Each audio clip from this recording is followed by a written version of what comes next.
You ask Tiger to calculate. This deals with linear inequalities with one unknown. The final result is t smaller than 1. Let's solve it step by step. Simplify the expression. Expand the parentheses.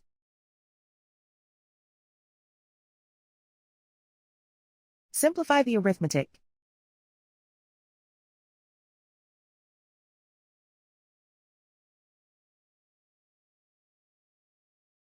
Group all constants on the right side of the inequality. Subtract 6 from both sides.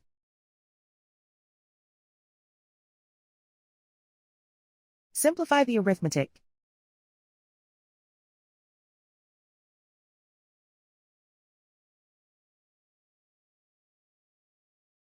Isolate the t.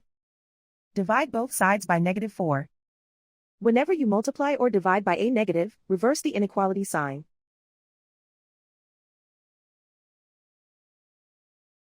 Cancel out the negatives.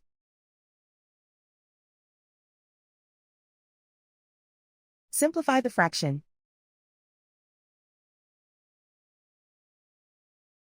Cancel out the negatives.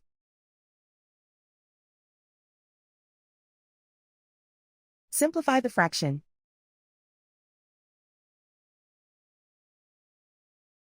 Plot the solution on a coordinate grid. And so the final result is t smaller than 1.